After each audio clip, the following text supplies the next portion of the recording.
If that person cannot make it, then the person who places second will go on and represent our club. If they can't make it, we'll scrounge up somebody else from our club. Oh, third, we have a third one, a third person could make it. It is in Winona, Minnesota, on Friday, April 10th at 6:30 p.m. Registration starts at 5:45 p.m.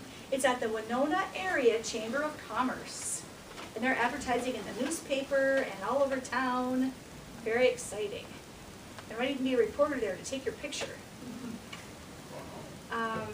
And then whoever wins the area goes on to Southern Division, which is April 25th, a Saturday, in a town that has two names, LB Market, Elbow Market, Market Elbow. That sounds weird. It is a weird name, but when you drive north on 52, right after you pass Cannon Falls, you turn left and you end up in Elbow Market, or Market Elbow. Or New Market? Yeah, but it has two names. How do we get elbow up there? There's another name with it. Look, it's with an E. Elmo? Elmo? Elmo Market? Does that sound like a place? I don't know, but I'll let you know for sure. That's what I was trying to find. Okay, so we don't have a timer yet, so now I need a volunteer for a timer since Kaylee and Alan both have it shown. Degant, thank you. Do you have a ballot that you would need to give to someone else? Does everyone have a ballot who would like to? I didn't get one. Okay, so that Degant, I can give your ballot to Deanna. They're competing, so they can't vote on that. That would be cheating. I'd be happy to. Thank you very much, Degant. Okay. Have you done this before? So, today we don't have regular forms. You fill out these wonderful ballot forms here. But I'm not done this And before we have I've the done contest, time our before. chief judge, Jenny Allen, will talk to you about the balloting. And then after she talks to you about how to fill out your ballot, then Degant will talk to you about the timing. Jenny. That's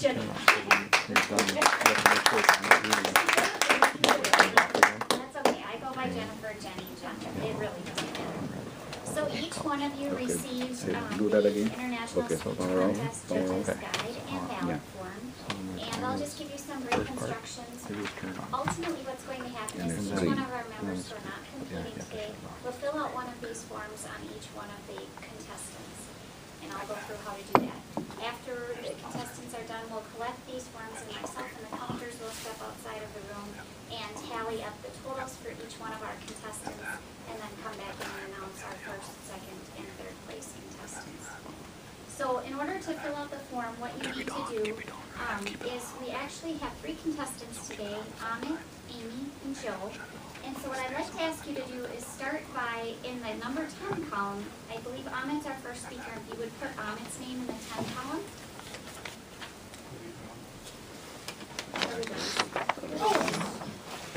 I have to draw lots, I'm sorry. Okay, never mind. So hold on. I might have you scratch Amit's name. All right, you don't have to scratch it out.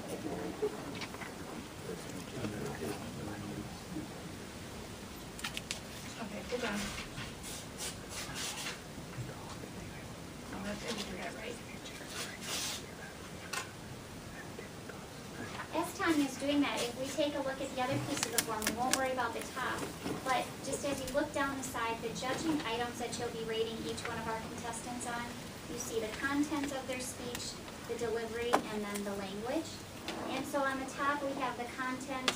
Speech development is a maximum of 20 points, effectiveness 15, and speech value is 15. And so as you're rating the speakers, let's say for instance, Amit gives his speech and you feel that he deserves a 20 for speech development, in his column you'll write a 20 here. So you'll rate from 1 to 20 what you feel is his score. And you'll do that for each one of the line items on there. Joe will be speaking first. Okay? So Joe will be speaking first, so I'd like you to just cross off Amit's name in the number 10 column. We're gonna skip number 10 so there's no confusion. And would you put Joe in number 9? So who's the first speaker? Joe will be our first speaker. I don't know Amit yet. is second. Amit is second, so then I'd like you to skip a couple lines over in the number 5 column and put Amit. And then in the first column, if you would put Amy. And the reason I had you do that, so you should have Joe in column number 9, Amit in column number 5, and Amy in column number 1. is that Joe will be the first one that you'll rate. Once we're done scoring Joe, what I'll ask you all to do is to fold your paper over so that you can't see Joe's score. And then Amit will speak and you'll rate Amit in number 5. After you're all done with that, we'll fold it one more time so you can only see Amy's column and then you'll rate Amy again. Everyone understand? And the back has some information if you want to know. Thank you, Elizabeth. So on the back, if you want a little bit more information about each one of these items that you're rating on, all of those are listed in the back. And I'm gonna interrupt you as you're looking at that right now. One thing I want you to do on the very bottom right now is if you would sign your name where it says signature of judge. And then print your name on the right-hand side, so we all know that they're all signed. At the very end, after all of our speakers have finished, we'll ask you to total each one of your scores, and then you'll write as the judge who you scored first, second, and third place. And then again, we'll collect the ballots, and counters and I will step outside and count. You collect only this, right? We only collect the bottom ballot. Anything else? Yes. Do we write comments or suggestions with the?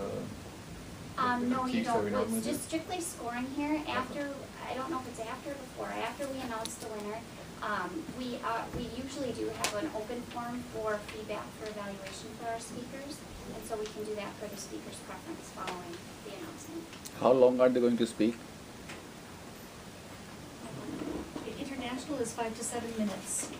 Everyone's voice. Beyond 7, you can't speak less than 4:30, 4 minutes 30, and you can't speak more than 7 minutes 30 seconds. Anybody who does that is disqualified. So if the judge you will give the timing sheet to Jenny when they leave, and she will just look at the times, and if it's below 4:30 or above 7:30, that person will be disqualified. We don't say anything out loud in front of her. So no buzzers as well. Right. It's 5, 6, 7, green 5, 6, 7 is red. Still show the red at 7. And 6 is yellow? Yellow. Okay. Other questions? Yes, ma'am. And us as judges, we don't care about the lights. That shouldn't influence anything. Yep. So don't even look back or catch anything. We just need to provide our feedback. Right. So that's You don't take the qualification. timing into the consideration of your vote.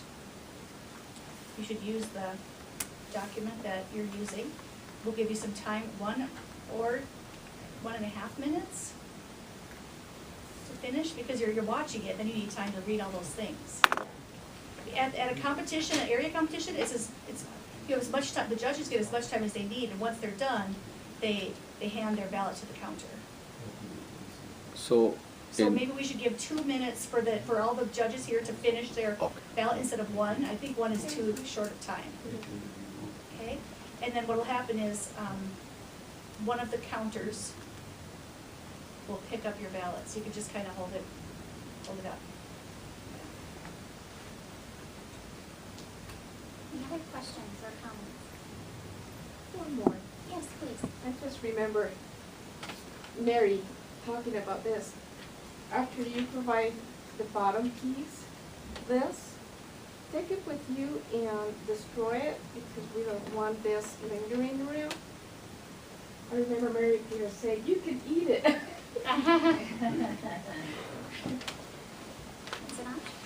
Yeah, you are supposed to destroy it in a private place, not leave it so it crumpled somewhere that somebody could open it and find it. It's just supposed to be kind of like the secret ballot when you're voting for the President of the United States. I'll remind you of that. Chris? Will it be a conflict if I were to be his backup timer just to assist? That's just, Okay. I think I'll be fine. Thanks for Any other comments or questions? this is before here, we- right? Okay. Timer, we would like to have you come up. Sorry, thank you very much. Oh, thank you very much, Timer. He was working on his daughter's playhouse? Not No, yet. not yet, okay. Very soon. We'll want you to, shoot, don't start timing them until they start speaking. So they might be up for a while, not until they start, The first word. yeah. hi everyone. So this is how the timing is going to work. I'll show green when 2 minutes are left. So for this event, it's going to be at 5-minute mark. So there will be a light over there, green. Then at 6 minutes, it will be yellow, and at 7 minutes, it will be red. Thank you.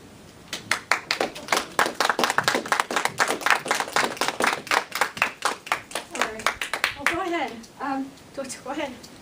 During the competition, when you go to the area, they only use lights. So I always recommend that if we are doing it here, it's for training purposes, so you're used to see the light and not the clouds. But it's really up to you. You want to just use the lights, competitors? Will that help you?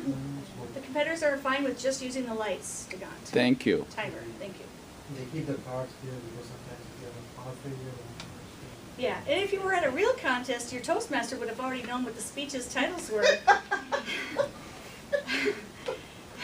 But you're at my contest where the speaker, I don't know. And we have a brand new speaker, so I will tell you that we are now going to bring up the first competitor, Joe Sharp. Joe Sharp, Joe Sharp.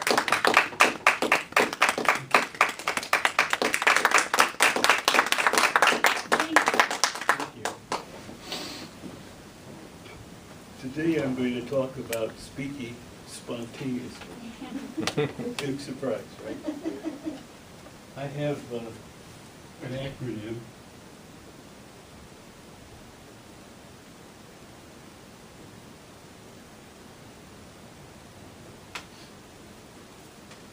Does anybody speak German here? The word Pferd, which I started with, means horse, just to remind you. The first thing I wanted to talk about is that I've been inspired to speak spontaneously by Dale Carnegie.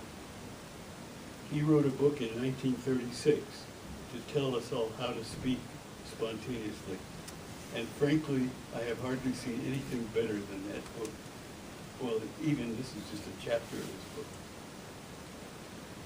The first thing he said was, you should try to get into a personal experience as soon as possible, because it's something that you know, that you can express with emotion, and that you will not forget. So I'll have to start with a personal experience. I once walked into a Toastmaster meeting in which there were no speakers. And so I volunteered to speak. And that was the first time I spoke spontaneously.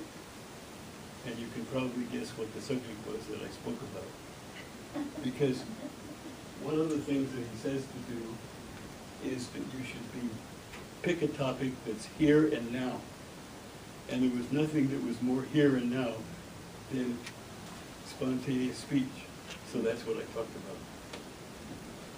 So now I've gotten you a personal experience, and I've explained his P. Here and now, I mean his H. Here and now, and also you should try and use passion. You should have something you care a lot about. And as Amit knows, I care a lot more about speaking spontaneously than being prepared. So this is really my passion. The next thing, and this is a very important point, before you start speaking, you should have an end. You should have a dynamic, energetic way to finish the speech, and you should have that first, because that guides everything you do. Everything you do should be tailored to make the ending realistic and unexpected. So, by all means, when you go to speak spontaneously, be sure you think about the end before you start beginning. And that's the third point in my acronym. Now the fourth point is sort of an odd one. He says that the best way to speak spontaneously is not to speak spontaneously. You should always be ready to speak wherever you are. If you're in a meeting like this, you should be thinking, if I were to pick you right now, what would you say? Also, in every meeting at work, in every discussion that's going on in front of you, You should be ready to make a spontaneous comment in any moment that you're asked to speak. You should never be unprepared. And this also would include walking in the street, because you might meet your boss, or you might meet a friend, and you ought to be ready to speak spontaneously on the spot. It shouldn't have to be really spontaneous at all. You should have something you want to say. You should take advantage of it every opportunity when you meet people, because we have many opportunities more to speak spontaneously than we do organized speech. Now comes the final point in my acronym, death. You should be prepared to die. You should be prepared to fail. You should expect that you're not going to be perfect when you speak spontaneously. There's always going to be something left, something you haven't thought about. In fact, as I've often said, we really give 3 speeches.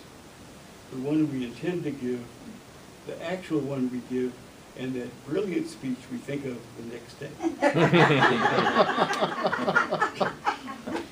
So you should be prepared to die in the sense that you'll never think about that best speech while you're on the spot. And so don't let it get in your way. Now, I've actually used up my whole acronym now, and I've got a filibuster for the rest of the 5 minutes. I'm expecting to get that green light in a minute. You see, what you're learning right now is that speaking spontaneously is a lot of fun. He just put the red light on. That wasn't fair. Thanks for changing it. You should be prepared to have fun, because the nicest thing about speaking spontaneously is you never know what you're going to say next.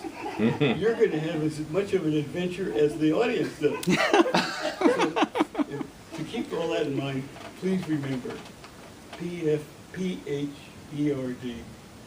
and that's the secret to your success. Thank you.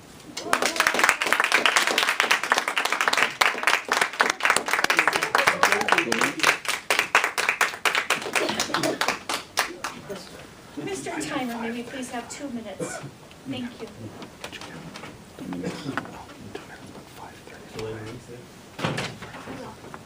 Where's the race?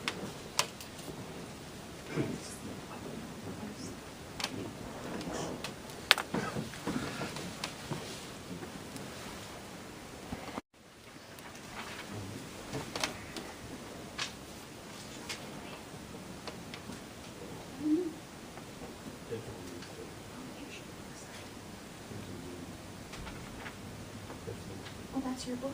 No, I dropped my pen and it fell through my seat. Sorry.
To our third competitor of our wonderful international speech competition. Please fold over the last one where you entered numbers. So now we're just on to the final speech column. Thank you.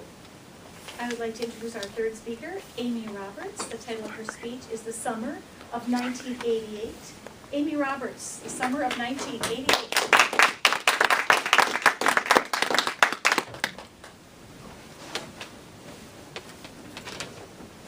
Driver, exit your car slowly.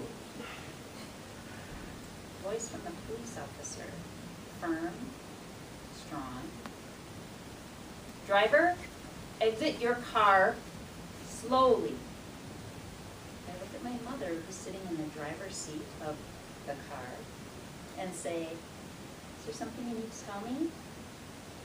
Fellow Toastmasters, the summer of 1988. I was 16 years old. I was going into my senior year of high school the next year. My family was relocating. After 2 years of living in Ely, Nevada, we were moving back to the Midwest based on my father's job. And so, here we go again. My family moved a lot. It was the normal routine. Just pack up the truck, get everything else in the car, and we'll head out. And my dad is a semi-driver, so he has the right licensing that he needed. We could make it all in one trip, and my dad could drive the big 18-wheeler. So we get rid of everything that's not absolutely necessary, pack all of our belongings into the back of the semi-trailer, a couple of bags that we'll need for the trip go in the car. My dad's going to drive the truck, my mom and I will follow in the car. Now, important part of this story is the car, because this is not just a car, this is the car. The car is a 1988 IROC Z28, smoking hot, blue T-top roofed Camaro. And you didn't just drive this car, you drove. 16. Shoulder pads. Out here. Stone washed, maybe acid washed, jeans tied tight at the ankle. My hair poofed out in all directions, driving the car from Ely, Nevada to the Midwest. You can imagine my excitement. And we're on our way, and somewhere this side of Salt Lake City, my mom's driving at this moment, and 5-10 minutes go by, there's a police officer lingering behind, probably a state trooper, I can't remember. But about 5-10 minutes worth, and you get a little nervous when you're driving. That, and we're getting a bit low on gas, so my dad's driving in front, we in the car. Zoom up in front of him, we lose sight of the police officer who's back there, but in 1988, of course, there are no cell phones, so this is what you do to signal to your other party that you need to take the next exit. It's a good time for a break. We'll get rid of the police officer who's been lingering back there. We'll fill up with gas and be on the rest of the way for the move. So this is what we do. We take the exit, we circle around the gas station that's located there. My father in the 18-wheeler goes to the other side of the gas station where the diesel pumps are. We pull up to the gas station. I don't know what I'm doing, fumbling around, looking down. And that's the voice. Driver, exit your car slowly. I look up and realize we are surrounded by police officers. Driver, exit your car slowly. Is there something you need to tell me? At this point, my mom lunges across into the passenger seat, opens the glove box, and pulls out a handgun. No, I'm kidding.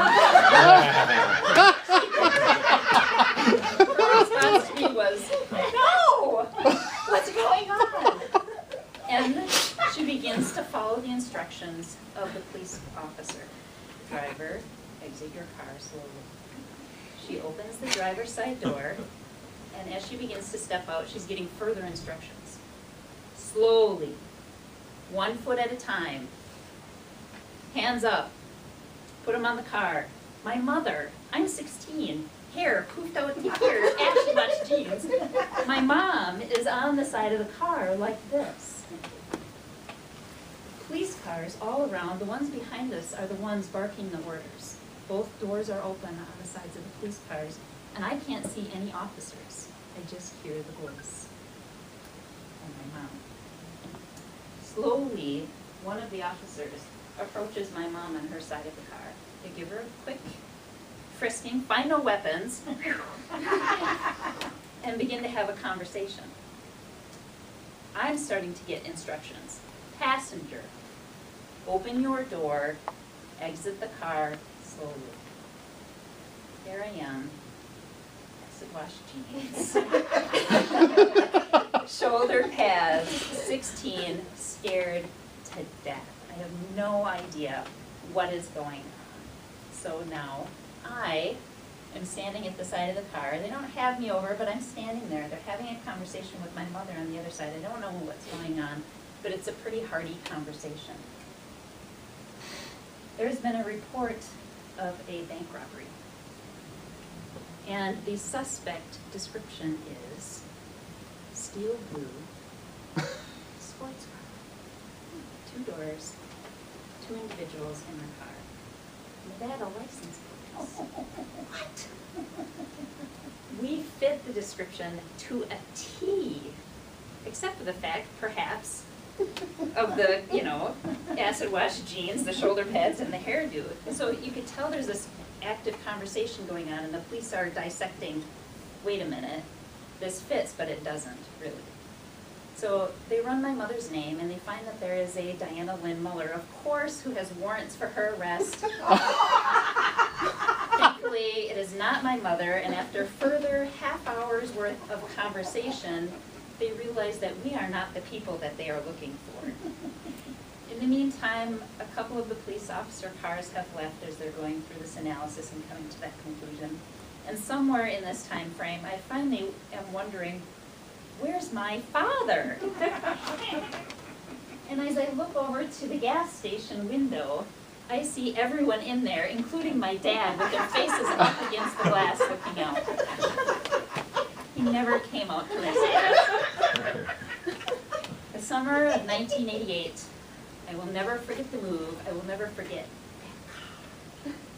And I will never forget the police officer's voice. Driver, exit your car slowly.